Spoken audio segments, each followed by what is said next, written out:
São Cipriano, em Cartago, e São Cornélio, em Roma, diziam: sim, venham, mas precisam fazer penitência. Vocês precisam, de alguma maneira, purgar o mal que vocês fizeram a si mesmos e aos outros, isto é, com o seu mau exemplo, aquilo que você fez e que espiritualmente causou um dano na vida dos outros. E, meus santos, isso que eu digo a respeito dos cristãos ali em meados do século III, isso também nós precisamos fazer penitência pelos pecados que nós cometemos. Se você olhar para trás, você vai ver que você danificou o corpo da igreja. Você não é membro da igreja? Ora, se você pecou, você danificou o corpo da igreja, você causou um mal ao corpo da igreja. Se você hoje não é tão cristão, santo quanto você deveria ser, você causa um mal à igreja. Imagine que o meu coração não seja tão sadio quanto ele deveria ser. Só o meu coração sofre ou todo o meu corpo sofre? Imagine que um dos meus rins esteja comprometido. Ele funciona, mas ele não funciona tão bem quanto deveria funcionar. Só ele sofre ou todo o meu corpo sofre? Todo o meu corpo sofre. Ora, quando eu então peco, eu não apenas me causo mal a mim mesmo, mas causo mal a toda a igreja, a todo o corpo de Cristo.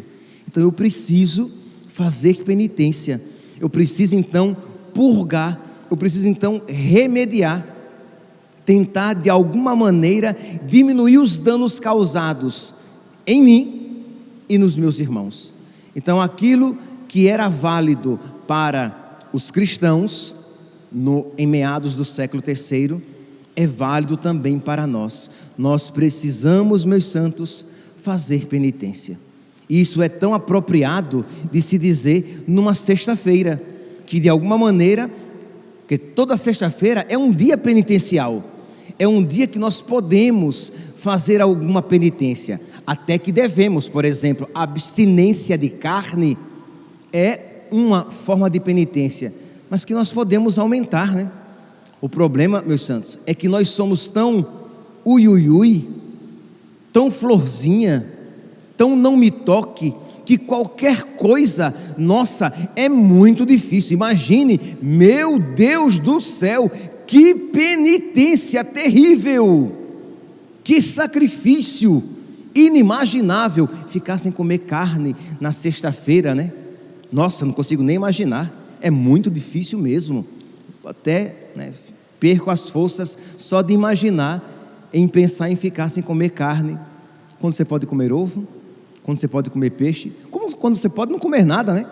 Arroz, feijão, e pronto, morrer você não vai.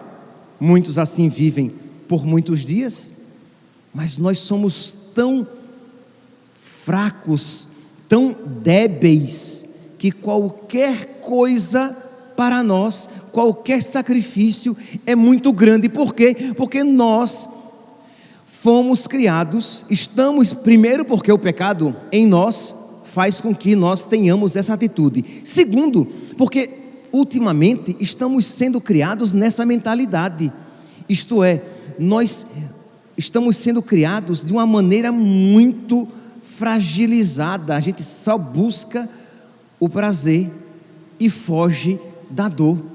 A gente tende, o homem moderno tende a dar a si mesmo tudo o que ele quer. Eu quero todos os tipos de sabores lícitos, tá? Eu dou a mim mesmo. Eu quero aquelas diversões lícitas, tá? E eu dou aquelas diversões a mim mesmo. Eu quero vários tipos de não precisa ser perfume francês. Eu quero vários tipos de perfume e eu dou a mim mesmo aqueles perfumes. Eu quero 2, 3 pares de sapato. Eu dou a mim mesmo. Mesmo quem não tem, quer ter. Então você vai se dando coisas cada vez mais, e aí nós nos tornamos incapazes de renunciar. Existe em nós uma criança mimada. A nossa alma é uma criança birrenta, de modo que, se eu não impuser limites a ela, ela me levará à desgraça e à destruição. Por quê? Porque ela não quer renunciar nada, ela não quer ter limites. Ela, devido ao pecado original, nós por nós mesmos queremos ser Deus.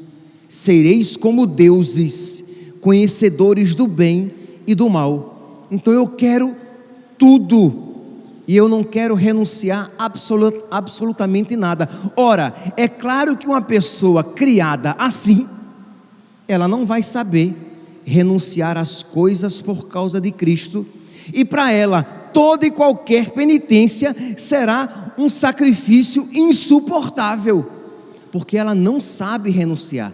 É por isso então, meus santos, um grande parênteses farei aqui, que é tão importante saber educar os nossos filhos para a penitência. Então você tem em casa 3 tipos de doce, e o seu filho viu o doce, e você vai dizer a ele: sim, mas hoje você só vai comer esse. Ah, mas eu quero também o outro. Você não vai comer o outro. E ele pode se contorcer, estribuchar, rolar no chão, babar, e você não vai dar, porque você vai ensinar o seu filho, você vai ensinar a sua filha, de que a vontade dela não é onipotente, de que a vontade dele não é onipotente. E você vai dizer para o seu filho pequeno, tá? Para o seu filho ali com 2, 3 anos: olha, você vai assistir um pouquinho aqui, e agora mamãe e papai vai desligar a televisão, e agora você vai brincar de outra coisa. E a criança vai dizer que não, vai fazer birra, vai se jogar no chão, vai bater a cabeça na parede, crendo em Deus Pai, e você não vai ligar a televisão, porque ela precisa aprender de que ela tem limites. E aí você, graças a Deus, tem posses, tem condições. E aí a criança cresce um pouquinho, e o menino viu um tênis que ele pisa e sai relâmpagos e trovões, né? Aqueles tênis coloridos, e ele já tem um, ok, não, mas ele quer aquele outro, e você tem dinheiro para isso, e até você diz assim: ai meu Deus, eu nunca tive quando eu era criança, né? Eu quero dar ao meu filho tudo que eu não tive. Mal, muito ruim, porque você vai criar um reizinho, você vai criar um filho, uma criança que vai achar que pode ter tudo, de que a sua vontade é onipotente, e ele não está sendo preparado a aprender a renunciar. Então você tem o seu cartão de crédito é black, a sua carteira tem dinheiro, e você diz: não, meu filho, eu não, papai não vai comprar, mamãe não vai comprar.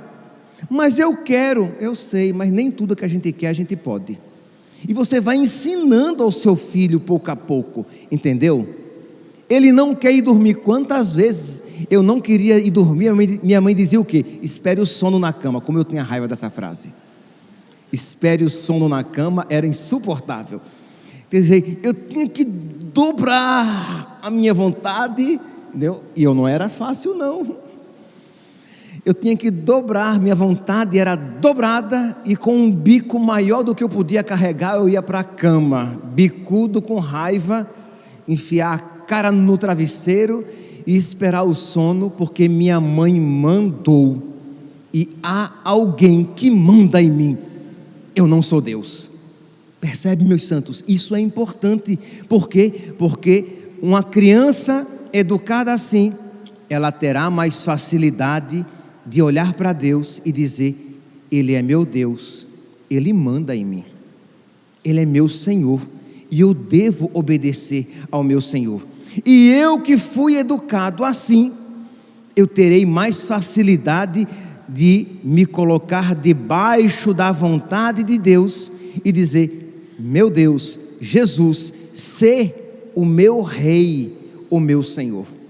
Então, meus santos, ora, nós já somos crescidos Para nós, quem aprendeu, aprendeu, quem não aprendeu vai ter que aprender agora. Então vamos lá, vamos entrar no caminho da penitência. Mas vocês que são pais, vocês ainda podem, né? É de pequenino que se entorta o pepino, né?